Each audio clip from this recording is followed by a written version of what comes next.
mío, Janet, estar nuevamente con vos y con tu audiencia.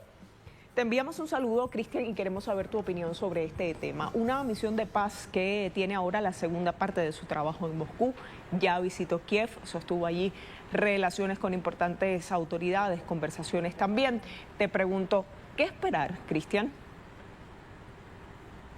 Yo sinceramente y desgraciadamente debo decirlo, soy poco optimista respecto a los resultados de estas gestiones, no por la respuesta rusa, sino por la respuesta que ya ha anticipado el líder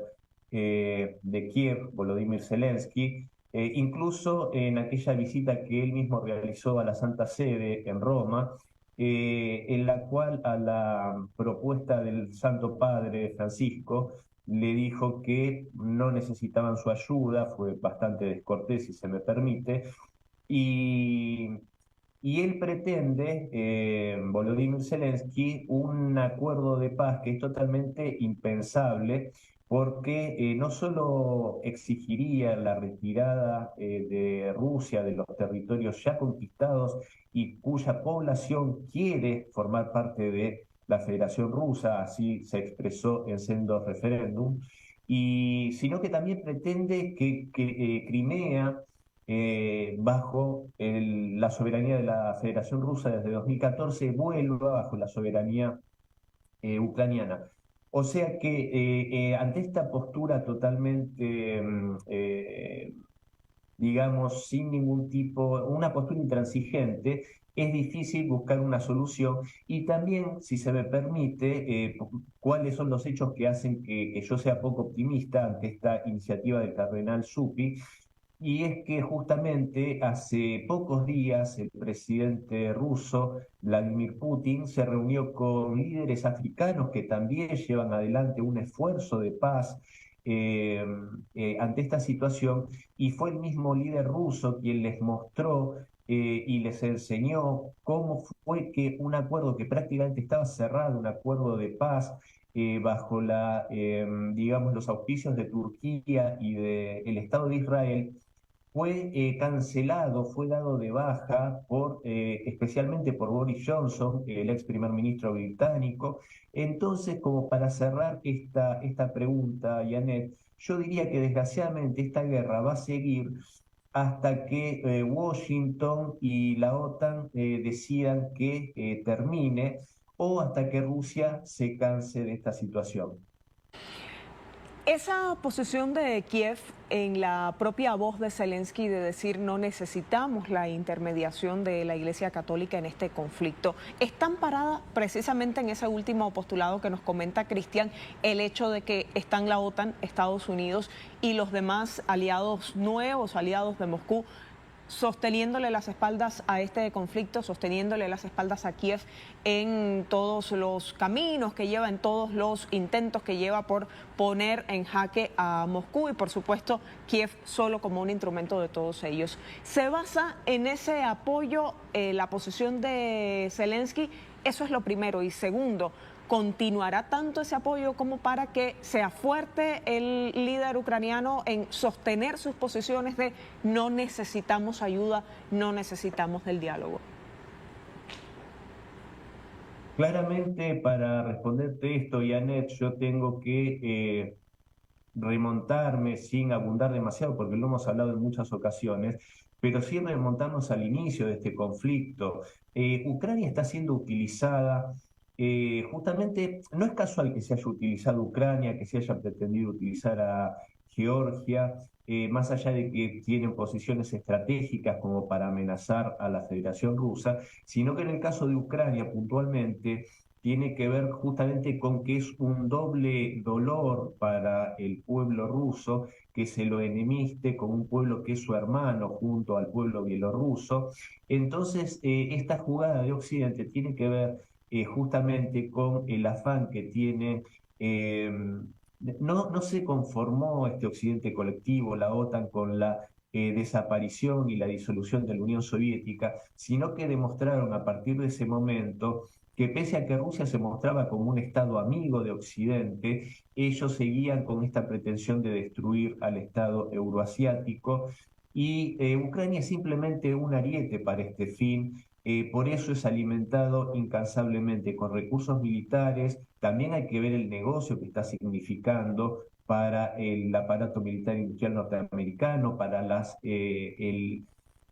la cúpula militar y política ucraniana totalmente corrupta, que está llenando sus bolsillos a costa de la sangre del pueblo ucraniano. Entonces yo creo que incluso teniendo en cuenta que esto está deteriorando la economía europea,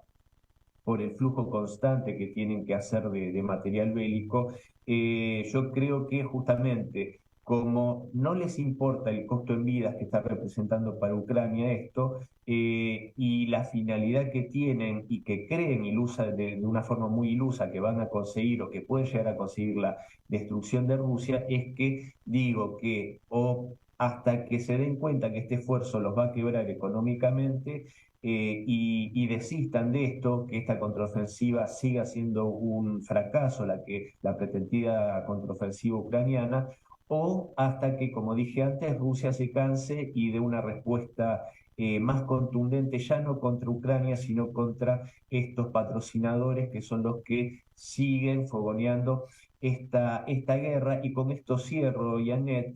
Hay que recordar que mientras Brasil hace esfuerzos de paz, el Vaticano hace esfuerzos de paz, lo mismo hace China, lo mismo hacen los líderes africanos. Europa, en palabras de su representante diplomático, Josep Borrell, dijo que esta guerra podía terminar en una semana si ellos dejaban de darle material militar a Kiev, pero ellos querían seguir con esto, con esta guerra contra Rusia, porque no se podía,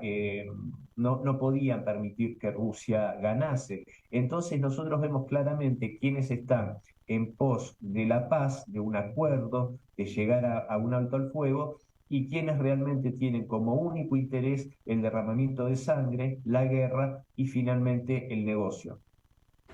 Los interlocutores serán Moscú y Kiev por el momento, dijo Pietro Parolin en una entrevista a propósito de conocerse esta misión de paz del Vaticano en Kiev primero, después en Moscú. Respondía a una pregunta sobre si Washington y Beijing podrían ser también involucrados en este diálogo y aseguró: no queremos excluir a nadie. El futuro de este diálogo, las partes involucradas, la cantidad de factores políticos que podrían también ponerse sobre la mesa de conversaciones, ¿cambiarían de alguna manera, Cristian, el panorama que estamos viviendo actualmente si se suman a este diálogo esos países que se le cuestiona a Pietro Parolin si participarían o no también de los esfuerzos del Vaticano?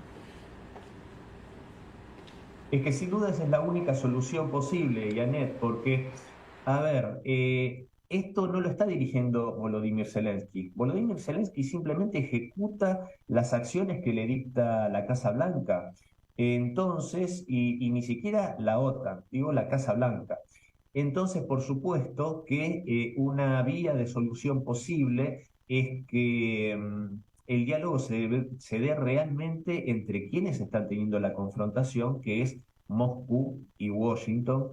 y podríamos sumar a Bruselas, pero Bruselas hace lo que dice Washington también. Entonces yo creo que realmente la participación china, por supuesto, China tiene un afán de paz, de cooperación entre los pueblos y entre las naciones, lo demuestra con el proyecto de la Franja y la Ruta, con esta idea revolucionaria de Xi Jinping de eh, compartir la prosperidad. Entonces, justamente China, que es yo diría al día de hoy la principal potencia económica e industrial del mundo, justamente no tiene la lógica de los Estados Unidos de crecer gracias al negocio bélico y al aparato militar industrial. La lógica de China es crecer con la cooperación y el conjunto de la prosperidad entre todos sus socios y aliados. Entonces, por supuesto que sería por parte de China no tengo la menor duda de que tiene una verdadera vocación de paz. Por parte de Moscú, tampoco dudo acerca de su vocación por la paz, porque de hecho el único involucrado en los acuerdos de Minsk, recordemos esos acuerdos que se dieron allá por 2014 y 2015, que estaban bajo los auspicios del presidente de Bielorrusia, y como garantes estaba Francia, Alemania, estaba Rusia, y se convocaba a que en ese momento estaba el presidente Petro Poroshenko, presidente de Ucrania, que se dialogase y se llegase a un acuerdo con los rebeldes de las repúblicas populares de Donetsk y Lugansk. Fue el único que cumplió con estas condiciones, fue el presidente Putin, cuando él no reconoce la independencia de las repúblicas populares recién hasta el 22 de febrero del año pasado, cuando ya se había lanzado una ofensiva brutal desde el 16 de febrero contra estas repúblicas populares, cuando ya había dicho el presidente Zelensky que no iba a cumplir con los acuerdos de Minsk. Y recordemos también que Angela Merkel y el presidente francés en su momento, François Hollande, los dos dijeron que nunca habían pensado en cumplir los acuerdos de Minsk, que esto había sido simplemente una estrategia para fortalecer militarmente a Ucrania. Lo mismo confesó el expresidente Petro Poroshenko. Y yo creo entonces que, por supuesto, que si se hubiesen, y con esto cierro, si se hubiesen cumplido esos acuerdos de Minsk, hoy Ucrania tendría soberanía sobre las regiones del Donbass, no se hubiese desatado la guerra y simplemente habría tenido que hacer las reformas necesarias para dotar a estas regiones de la autonomía suficiente, como son las regiones autonómicas en España, para tener una soberanía política en cuanto a hablar su lengua materna y no ser maltratados por simplemente su pertenencia cultural a Rusia. Entonces, esta vocación de paz por parte de Rusia no la dudo y habría que sentar a este señor ya con serios deterioros cognitivos, que es el presidente de los Estados Unidos, Joe Biden, en esa mesa de negociación, cosa que sinceramente no creo que vaya a suceder porque, repito, los Estados Unidos no tienen vocación de paz, no solo con Rusia, sino también con China. Basta ver el dislate que dijo hace pocos días Joe Biden acerca del mandatario chino Xi Jinping, cuando lo trató de dictador y prácticamente de un pelele que no sabía lo que sucedía en su país.